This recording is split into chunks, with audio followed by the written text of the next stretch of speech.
couple of years ago, my uncle passed away from terminal cancer. A year later, his son passed away from the same form of cancer. In the same hospital room, in the same posture, we watched two of our family members leave this earth in our minds prematurely from something that we couldn't save them from. My entire family was grieving. Grief is a hard topic to discuss. It's a hard pill to swallow. It's something you can't describe, but you know what you feel when you're going through it. Today, I'm blessed to have Miss Chelscie here to share her story with Grief with Us and Kandid Konversations with Ken. So hello, Chelscie. Hi, Ken. How are you? Fine, and you? Good. Now, I know that introduction was a little bit heavy, but I thank you for taking the time to even sit and discuss this topic with me. Because while I realize these conversations are candid and I want the best from everybody here, I understand grief is a hard topic to discuss. So thank you for signing up for this topic. No problem. The first question I want to ask you, because I want my viewers to see themselves in you, before we get into the hard conversation, who is Chelscie? Who are you? That's such a hard question. It's a loaded question. And it's one that I think about just in the transitions that I've had to make in the last couple of years. I know more of who I'm not currently than understanding more about who I am, because that's ever changing, that's been ever evolving. There's some staples to my personality as far as I'm a giver. I do love hard. I'm an intelligent person. I'm a damn good mother. I am a great friend. I think so because I think about friendship as a ministry, and I always want to be the friend that I know that I need, to others. And I sit here and I think, and it's like, well, I'm Sarah Mercier's great-granddaughter. I am Stella Mercier's granddaughter. I'm Juanetta Mercier's daughter. And I am Markel and Dion's mother. And with me listing all of that just explains that I'm a strong person. And I know that. I know I'm made of good stock. I know that I have, within me resilience, to face whatever comes my way, so that's the best I can, explain it. It's me. Mm-hmm. So you said you're a strong person. I am. And I know that just from knowing your story personally. Right. And I know you're a good mother. And I know you're a great friend. And I know you love hard. I do. Because what people don't know is Chelsea's not my cousin, but she is my cousin because she's such a loving but she is a loving person. But the strength is what I want to tap into right now. So where do you think your strength comes from? It comes from growing up in dysfunction. My father was an alcoholic. So the mind and the spirit is very intelligent. It figures out what to do so that, you survive. And this is just what I had to tap into. And I remember doing so at a young age, when the veil of innocence fell and I started to realize the dysfunction and the situation in which I was in. My father is mentally ill. Oh, wow. Yes, he is. And how he decided to function, was alcohol. And so, of course, this leads to alcoholism. Because if you're drinking in the morning, you're drinking in the afternoon, and you're drinking for dinner, this is what develops. And so I grew up in a very dysfunctional household. And I saw my mom just do what she had to do. So although there were some traumatic experiences that I did experience at home, I never was at a lack. So lack of stability, and lack of comfort and lack of peace, but still there wasn't a lack as far as like what I was, what she provided for us, coming up. And I saw how he treated her, and I saw what she endured. It'd be nights where he would tell her, "You're not going to sleep." And this would be enforced by a gun, sitting on the table.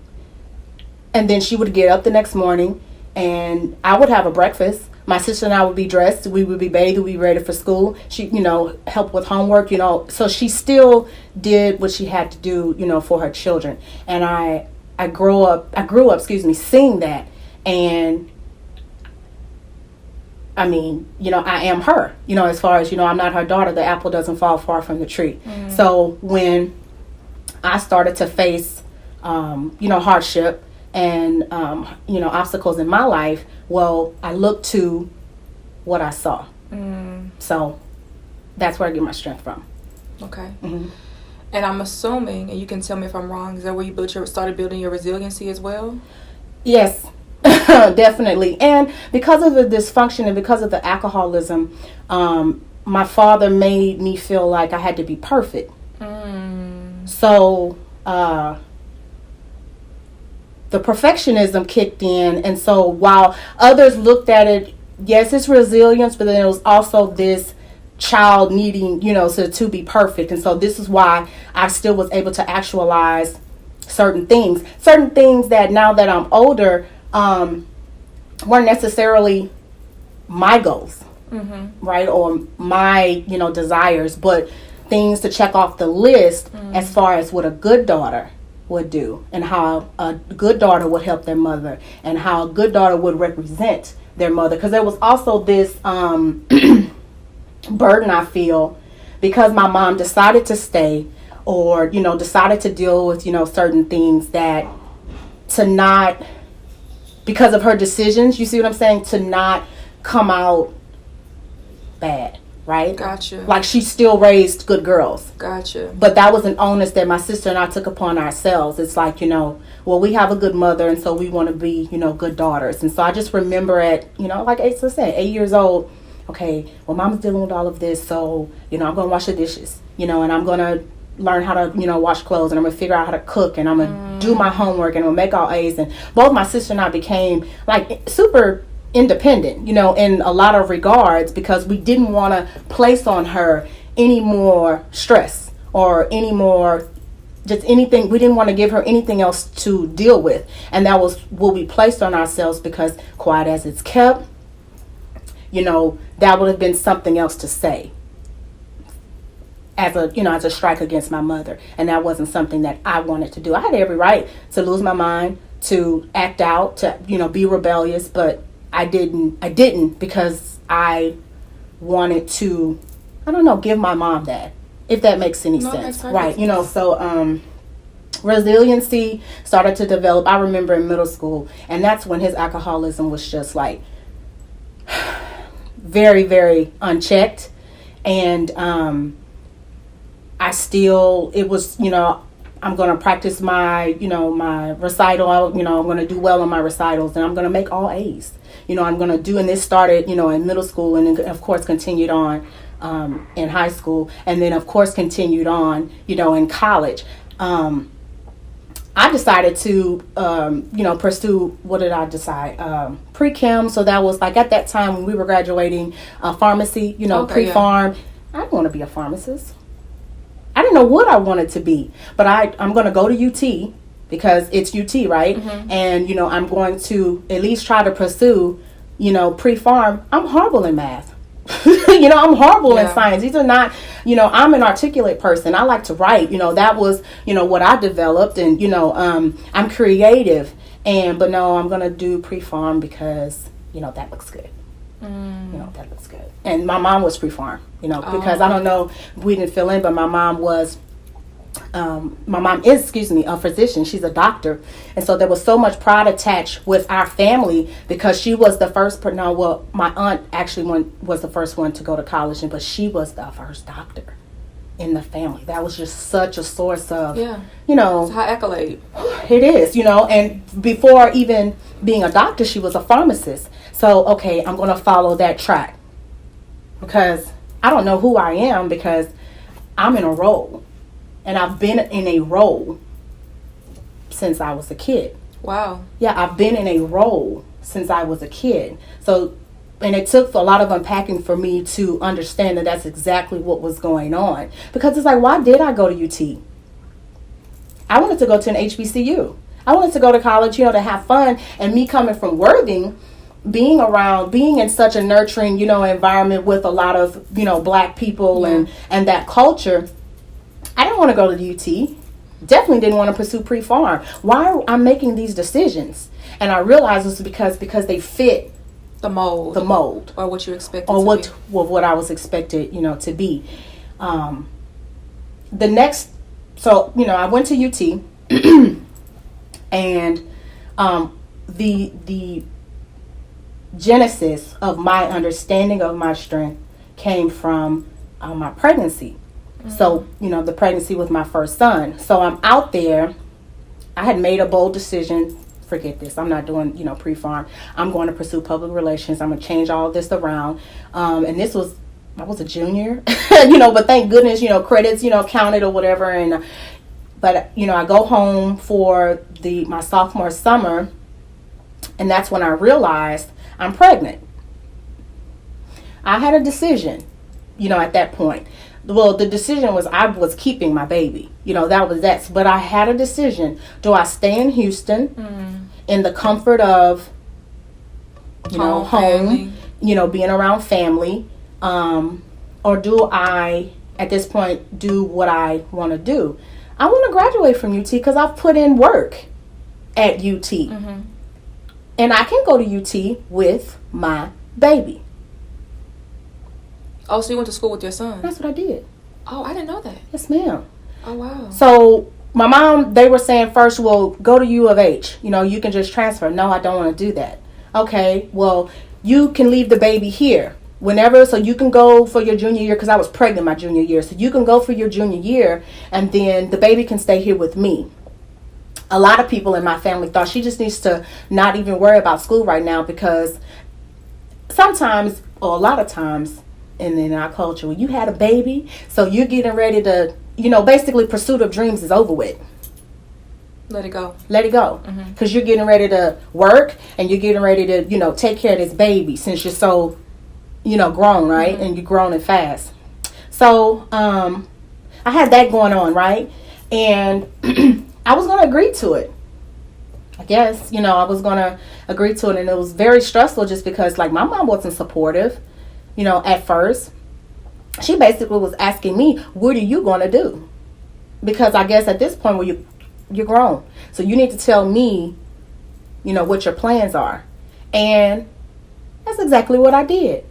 Okay, I'll tell you what I'm going to do. I'm going to figure out how to, transfer insurance and, find myself a doctor, which I did. Okay. I'm going to have an auxiliary doctor kind of in Austin that I like, just in case there's an emergency or something that happens when I'm there. I'm going to make my schedule to where it's comfortable for me, as far as where I'm hitting, the classes that I have to take, but it's a schedule that's doable. So I'm going to go to school in the beginning of the week. I was done on Wednesdays, packed full days, but that's fine. And then I have Thursday, Friday, Saturday, Sunday to be able to complete coursework, or to go to office hours to do what I need to do. I drove home for my appointments, while I was pregnant, because this is my junior year. Okay. I drove home for my appointments. And I organized, because there's no provisions for you being pregnant. Mm-hmm. I was asking that because you would think, oh, okay, well, I'm pregnant, so is there provisions? Provisions or support, with the college? No. Okay, I'm going to, because you can't determine, yes, you have a due date, but babies are going to come when they want to come, right? So my due date was December 28th. Finals were scheduled, at a week where I'm like, that's bringing bringing things way far into I know where I'd probably be close to delivery. Okay, so I studied hard enough to take my finals early. All of my professors agreed to have the final ready, and then have me sit with a proctor for me to take my finals early, so that when I left for the winter break, I didn't have to be concerned with that. Passed, did what I had to do, had my baby. So then I stayed home that semester, the spring semester that year. And like I said, the plan was for me to leave my child. No, okay. I couldn't do that. And that was it. Once I had him, I was like, that plan is done. So I worked really hard that semester with HCC to get a lot of stuff done. MJ, my sister, and I went back to Austin What year was that? It had to have been 2009, excuse me. For the fall of 2009, and for the next 2 years, because I didn't graduate until 2011, because of course all that, kind of put me back. Yeah, put me, and back and forth. But I graduated just a year after like my set goal, right? And that took a lot out of me, because I'm going to school, I'm figuring out daycare, I'm being a mom, I put you down, and then I study, and then I go to class. Thank God I had the professors that I had. MJ was at UT's campus. There's still some people, even if they see this, because I am going to share it, that, his nickname was Pooh. Everybody was asking about Pooh. I had friends hold him. We would do study groups, but I did it. Yeah. And that was the first recognition that I had about who I was. Okay. So that was part of shaping your identity. That was part of shaping my identity, because I figured out a way. And it took, there's certain things that happen like where it's kind of like it unlocks reservoirs of, different things that you have within you. And that was one of the things. And it really opened my mind to, I can accomplish whatever it is, that I want to. And that was empowering, for me. And the pride I felt, right? Graduating, walking that stage.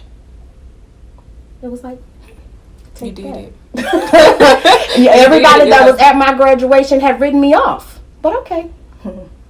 Yeah. That was that. So I have a question. Mm-hmm.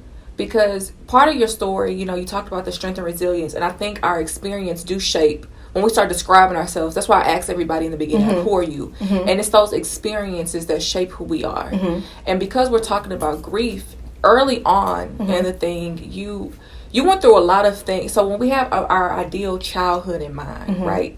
We have an idea of what our parents should be, what mother and father should be, what we should be. And you had all these ideas. And it sounds like, even with school, right? Mm-hmm. Like you had to essentially, from a child to preteen to teen to young adult, mm-hmm. you had to grieve the idea of what you thought you should be. Would you say that that's true? Yes, that is true. I mean, and I still have, struggles, because it's like, although I love my mother, you're not off the hook. You stayed. And the decisions that you made did affect me. Yeah. Not in a great way. Yeah. Negatively. I'm still unpacking. And I think I will be unpacking, for the rest of my life, for the things that I've seen. And then also the just the assault on my idea of a father. Yeah. You had to grieve the idea of what a father because, should be.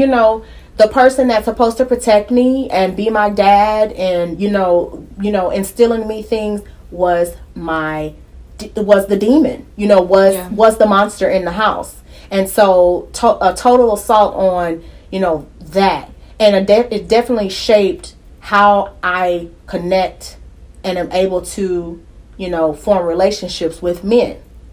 So I'm looking to, not now, but had been, clarification.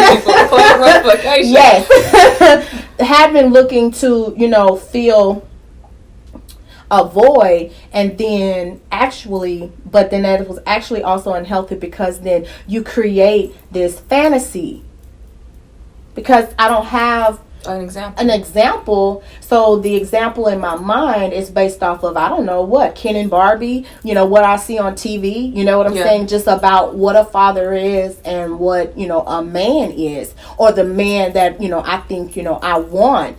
And you're put on a pedestal here. And again, I'm expecting perfection, because I'm perfect. Yeah. Right. And then as soon as you don't live up to that,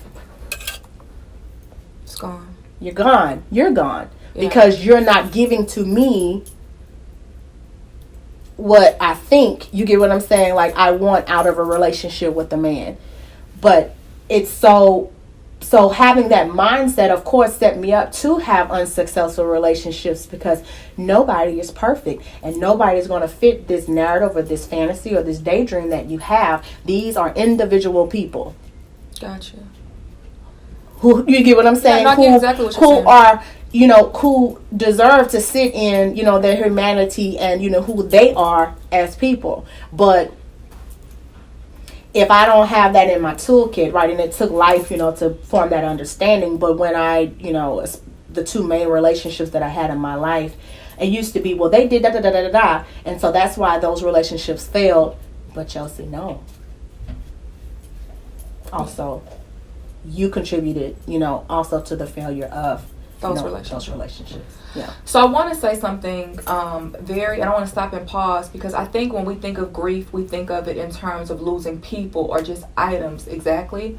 But grief can be losing the idea of perfection. Like, you had to tear down a lot of constructs. You had to tear down mindsets. Right. You had to tear down what you thought a family should look like. Right. So you grieved a lot of those ideas. And I'm still grieving. You know, I didn't have these. I had my children because I wanted my children. So I have children from two different men, and these were long-term relationships. But I grieve, you know, we're not families. I'm a single mom. So your idea of what family should be. Yeah, what I want. What you want family to be. You know, what I want family, you know, to be. My sons, you know, I never wanted them to grow up without their fathers, you know, in the home. But this is just what the situation, you know, is. And so, I mean, great that we have such a healthy and really nice co-parenting relationship that I do have with both of my children's fathers. But also, you know, I grieve that, you know, we're not what I thought. And that was the onset of my anxiety, especially the after my second, you know, child. We had a home. I'm thinking that because, of course, this us being together, right, affected my decision to even proceed with the pregnancy, because we're going to be together.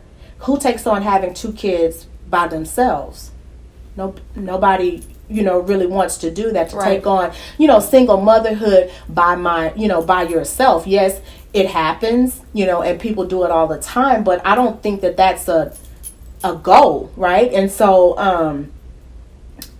I'm thinking we're going to be a family.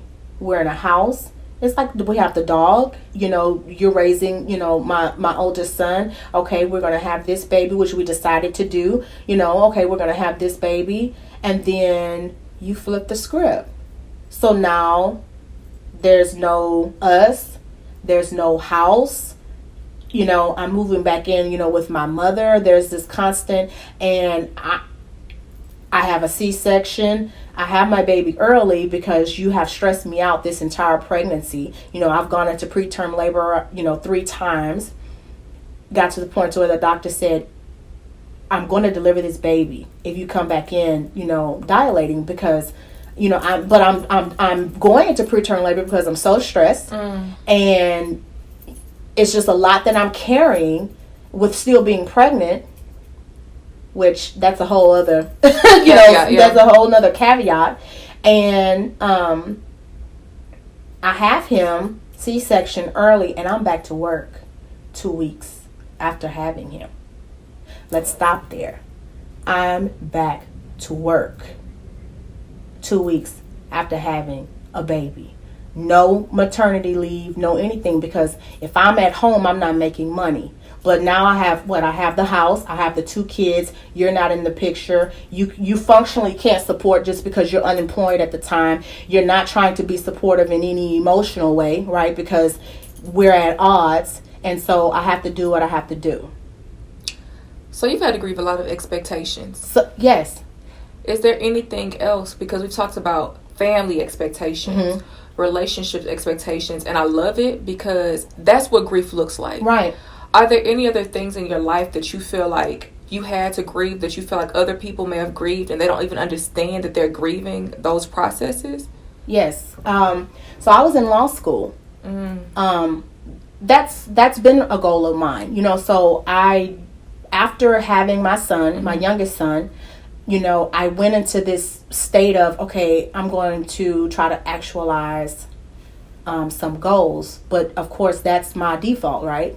Alrighty, well, now it's time to boop, boop, boop, boop, boop, after I experience upset or disappointment, of any kind.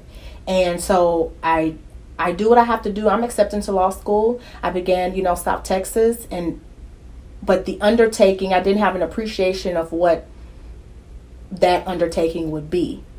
Yes, I'm part-time, but while my cohorts, they have wives, or husbands that are taking on the brunt of, yes, my mom is helping me, but at the same time, I'm these children's mother, right? So I'm still working.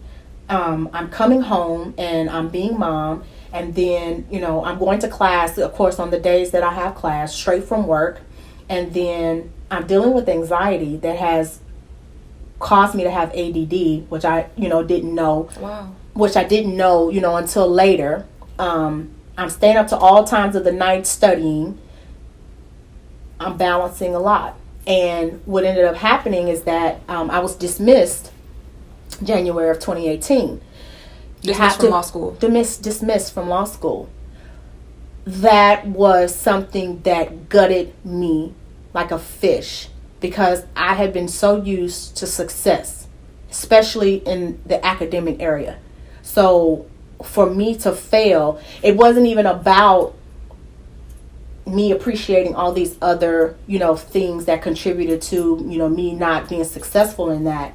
But it was just an assault of the caricature that, I have created for myself. And, when I announced that I was going to law school, there wasn't this excitement around that, right? It's like I felt like a lot of people were with me when I was down, and I had, when, I'm broke and, working, I guess, and got the 2 babies and he left me and this and that. But then when I'm starting to kind of, start this ascension, yes, then I didn't feel, that support. It's like, people were asking, you feel like people are asking to kind of see kind of where you are, to pin where you are, but are you actually happy? Or are you genuine with it? No, I didn't necessarily, feel that. And, what do I do? Because I'm dismissed as a junior, and this was getting ready to change my life.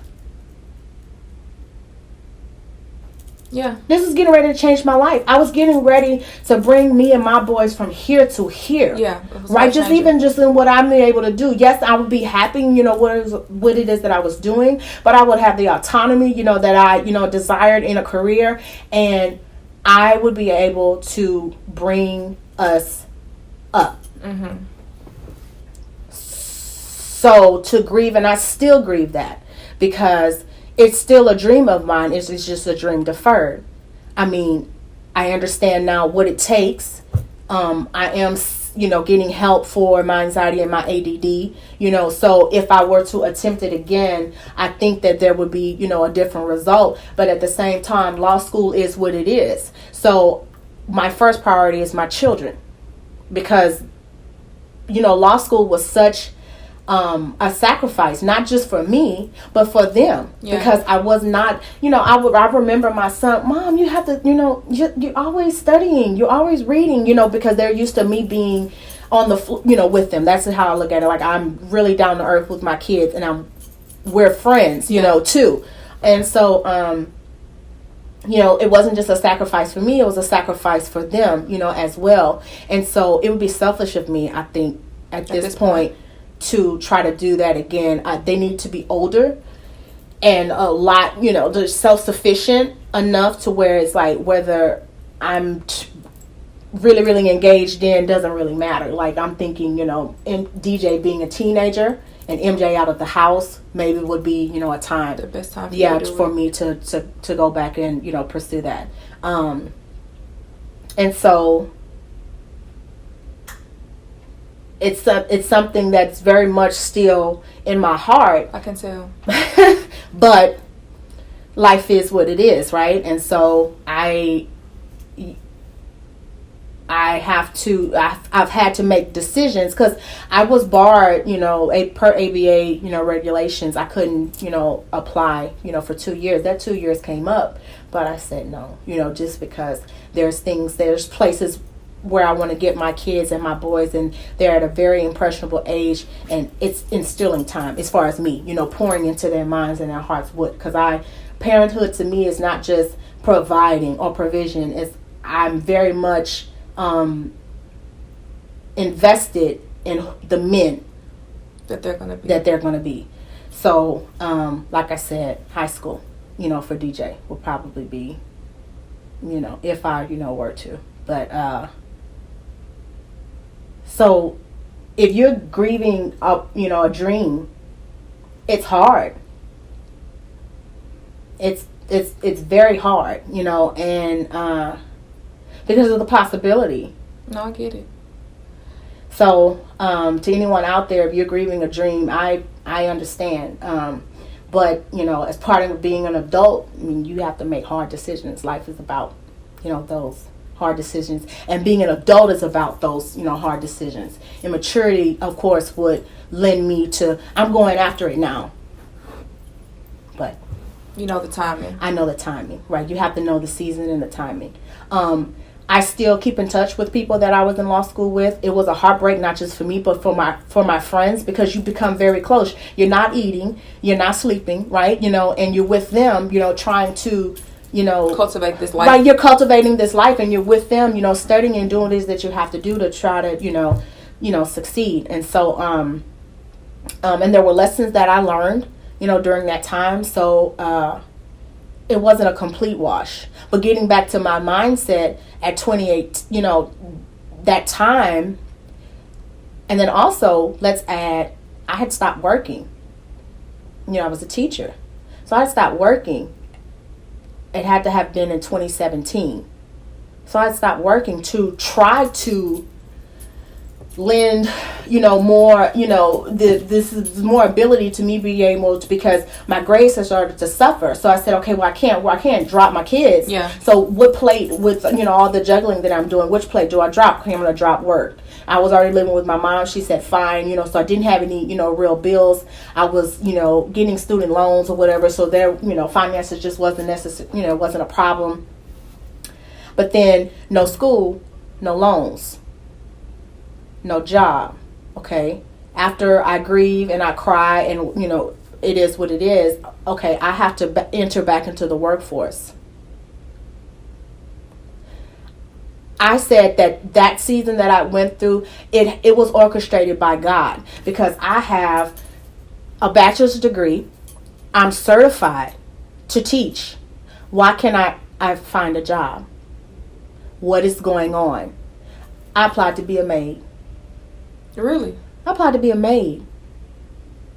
I didn't get hired. That's how ridiculous that season for me was. Yeah. That's how ridiculous it was. I applied to be a maid, and I was not hired. So you lost... So from your childhood, you lost expectations of what parents should be. Mm-hmm. From when you got to college, you lost expectations. You grieved the loss of what your college life should be. Right. When you got into adulthood, you grieved the loss of what you thought your career would be. Right. And then once you got into a transitionary period, it seems like you grieved the loss of what family was going to be for you, as well as even the ideas that you had for yourself, because you held yourself to this standard of perfectionism. Right. But you went down to a point to you say, you know what, I'll just be a maid. So even the expectations I had of myself, you grieved. Because I'm desperate now for, yes, I'm living with my mom and I don't have bills, but then I am still very much an adult. And you can't go to your mom with your hand out. I still need to bring in revenue. And there was no ability for me to do that. And it was so confusing for me because I didn't understand that. I've been very used to, okay, if I decide and if I, expend some effort, things work out, things happen. And that didn't happen for me during that time. And so I'm grieving law school. I'm grieving even who I am. I'm not shopping. I'm not dressing. I don't even care what I put on. Yes, I'm showering and brushing my teeth. And I thought that was, enough, right? I'm there at the house with my kids, but I'm not mentally there because I'm depressed at this point, and I'm not accepting it, but it is what it is, because I would feel 5 p.m., hard times. There were hard times of the day for me. I'm in bed. It's like I would wind myself up just enough to get MJ out for school, get GJ to daycare. I'm coming back home. I'm laying down until 2 p.m. MJ gets out of school. I meet him at the bus. I bring him in. I get him started. By 5 p.m., I can feel like how I imagine there's like a balloon. It's kind of like attached to me. And by 5 p.m., the balloon is deflating.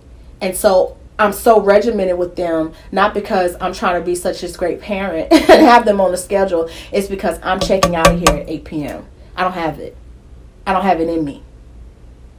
I'm not engaged, right? I'm doing like the nonsensical things, but you're functioning. So in therapy, we would call it a functioning depressant. Yes, very functioning. Very functioning, figuring out what it is that I had to do, just to not be a horrible mom. I do credit my kids for a lot of my coming out of certain things, just because I love them so much, and because of them, I want to be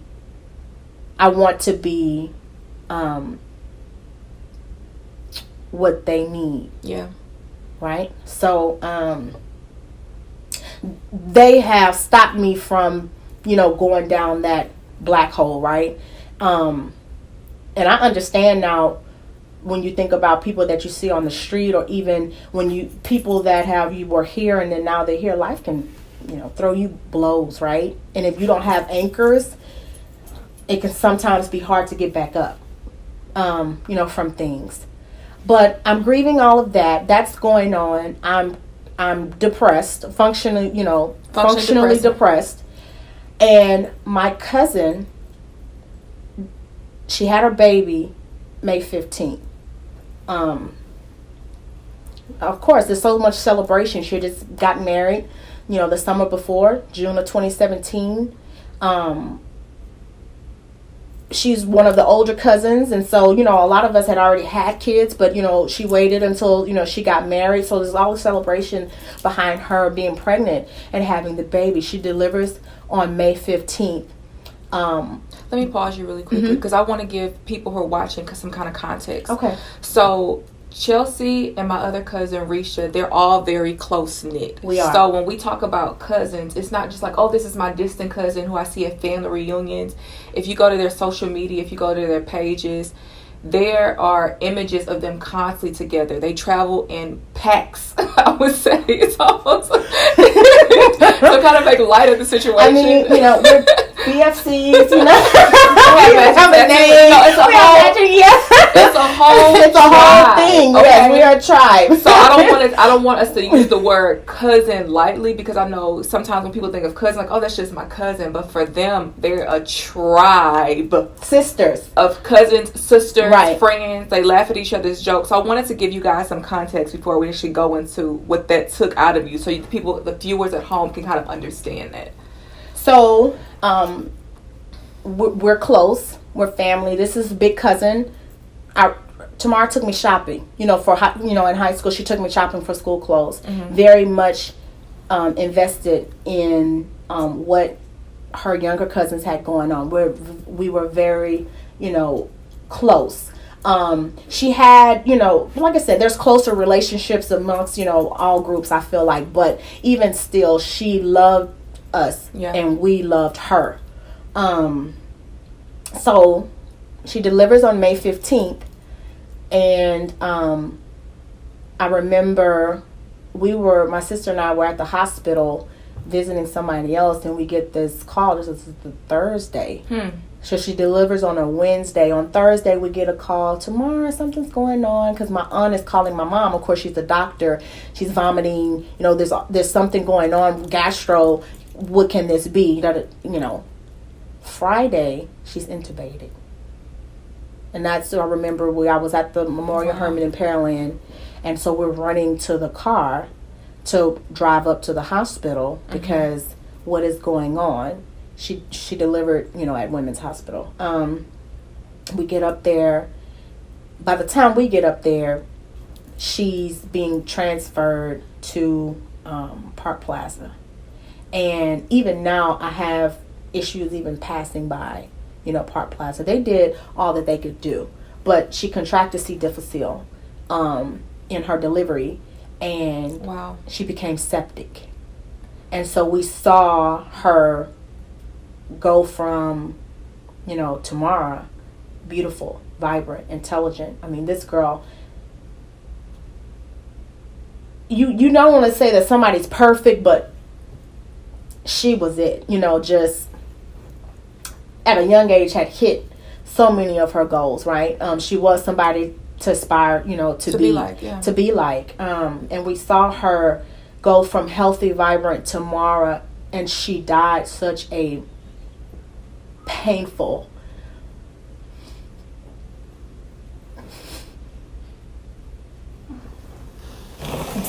No, y'all don't want you to be sorry. If it's too much. No. She died such a painful, death, and we see the deterioration, and doctors tried surgeries, different things, and all this while her baby is in the nursery because things are in limbo, and she finally expires on July 1st, 2018. And to this day, I do not understand it. You understand when old people die, if the elderly die, or you understand, I think, when someone has had or has dealt with a chronic disease all their life, right? Or you understand someone having cancer, and you have more time to try to wrap your mind around the idea of their, demise, their death. It was gone over. But the rapidity of her death was also something very, traumatic. It wasn't something you expect. And it's a mental wraparound. To this day, I know she's dead.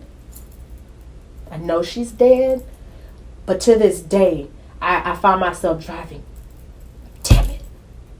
Because I guess when you're busy with life, but when I start to think, she's dead. She's in a grave. She's in a grave. And I say, it's so many people that I love that are in the dirt. That's one of the things that I say, and that hurts. That hurts. We see her daughter. We have to see our aunt who has lost her daughter. There's so many things we do differently now as a family. I don't even know how this woman is alive. My aunt Shirley. I know it's because she wants to raise Ryan, mm-hmm. right? And do things as she knows her daughter would like and wish.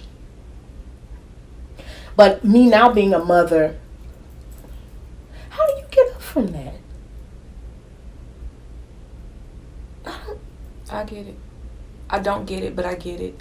What a lot of people don't know is that my grandmother has buried, I think, 4 or 5 of her kids. And I look at her the same way. I'm like, how do you get up from that? And another thing that you said that was very important to me, and I think people need to realize this about grief, is it's ongoing. Even though this has been many years, it's ongoing. The pain doesn't stop. So if you're at home and you're grieving and you feel like I should be over this by now, it's important to realize that there are going to be triggers. There are going to be reminders. Just like you said, you don't like going past the hospital. There with a hospice where my uncle passed away, I purposely speed past airport in 288 because I'm like, I don't want to see that, right? Of course. Because it's so traumatic. And for me, there are moments like you where I'm just like, God dang it, right? And so for me, I knew I needed to get help and go to therapy because I was grieving this, I was grieving that. At what point, because you were dealing with depression, you were dealing with anxiety, you were dealing with ADD. At any point did you say, you know what, I can't do this on my own? Let me get help and talk to somebody? Yes, it was after her death. I want to go back. You say triggers. That is correct. I remember Kim Porter, I'll never forget that she died November 15th. And the reason why I know that, I was in my car picking up my son, and I see, of course, there's all of this news flashes about her death. And I'm triggered by women dying and their children being left behind. And like, I don't want to be alive. Yes, you know, no one wants to die, but I don't want to be alive. I have a dream deferred. I'm kind of like in the motions. I'm currently, you know, going after, you know, things, and so there's still a hope. I'm not a hopeless person, but I don't want to die, because what will that do to my children? You know, that's my thing. I wake up every morning. Thank God, thank God, thank you, thank you, thank you. Thank God, thank God. You know, and there's people that know that that's my, it's like I don't know how to, you know, characterize it, but because that is my biggest fear. I cannot die. You know, and I know that that's something I don't have any control over, but that's what I say to myself, is like, I cannot die. What will my children do? I don't want to die until they don't need me anymore. But I could die tomorrow, you know, and I just think about the state that would leave my voice. That will forever change them.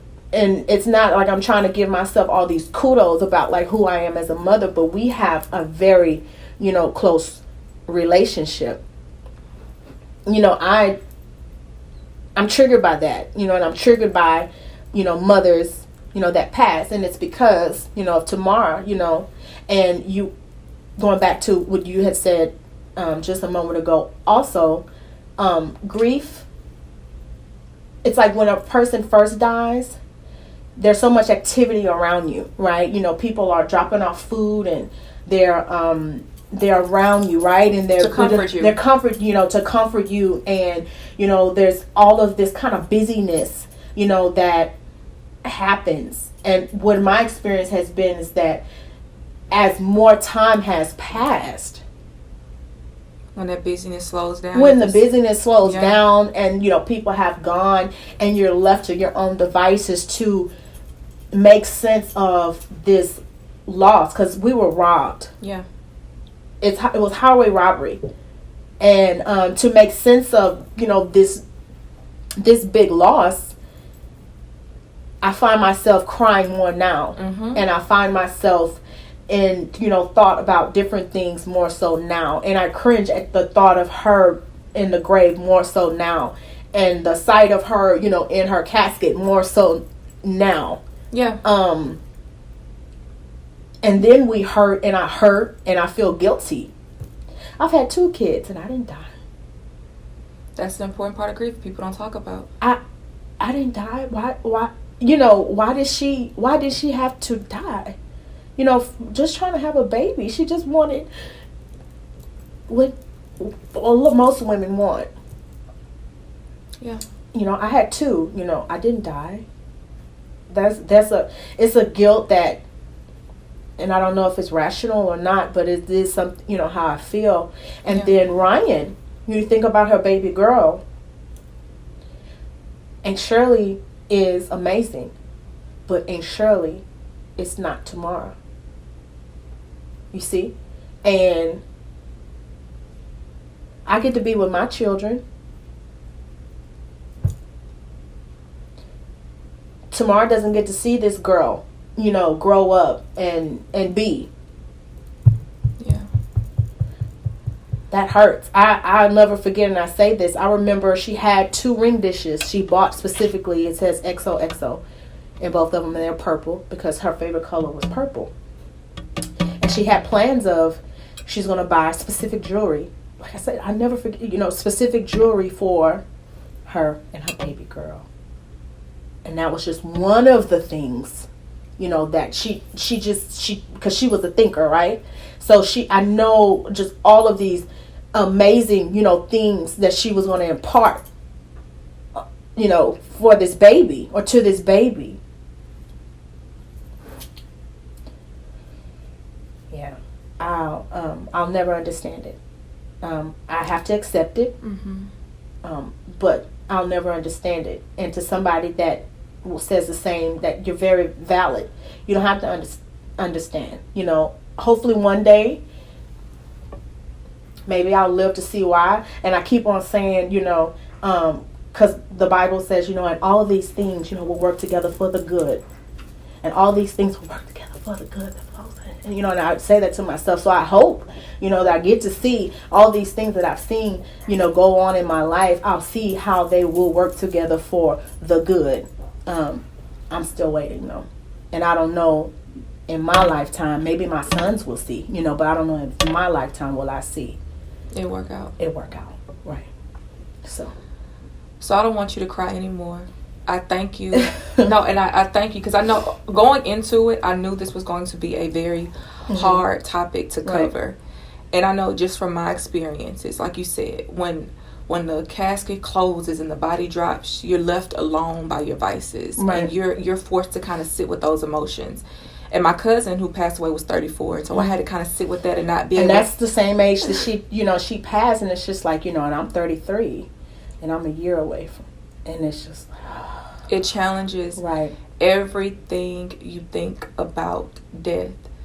So for you, and I thank you so much, Chelscie, for sharing this. If you were to tell someone who's grieving or try to encourage them, because I know it's a continuous process. We just talked about that. It's ongoing, and it happens even more as time goes by. If you were to talk to one person, even if it's just one person, and give them a message, what would you want them to take away from your experiences, your grief, to maybe send them some encouragement or just give them some light? What would you want them to know? One day, the pain will never go away. But one day you will, because grief I just think about like building a muscle, right? And because I've lost quite a few people. One day you'll develop just your way, your own unique way of carrying that weight. So for me, it was my relationship with God. I'm very heavy in my Bible. I'm very heavy in, what I'm being fed, right? Because it's my spirit that hasn't died. And that's because of my constant feeding, of the word. And so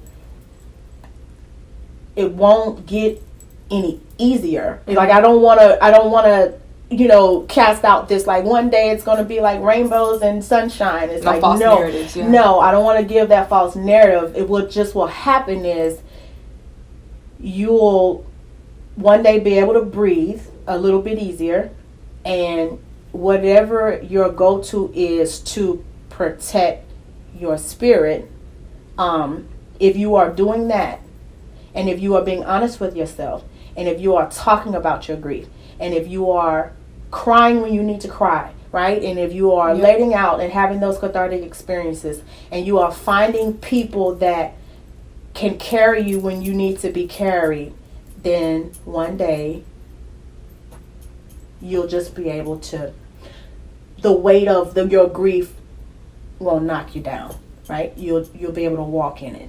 And I've just gotten, to that point. But that's what I, would like to share.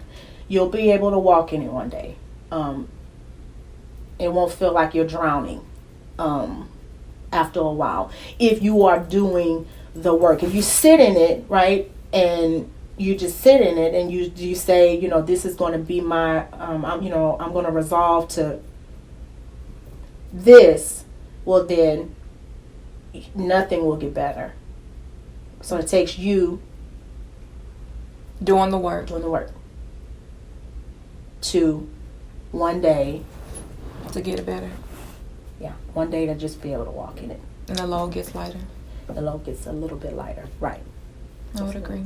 Mm-hmm. Well, thank you so much, Chelscie. You're welcome. If you didn't take anything else from this conversation, Chelscie has shared a lot, and all of my guests will continue to share a lot, and I thank them for being so vulnerable. But like she said, make sure that you're talking about what's going on.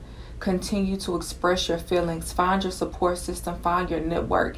And it's not going to feel the same. Grief is a tough thing to deal with, but the load will get lighter.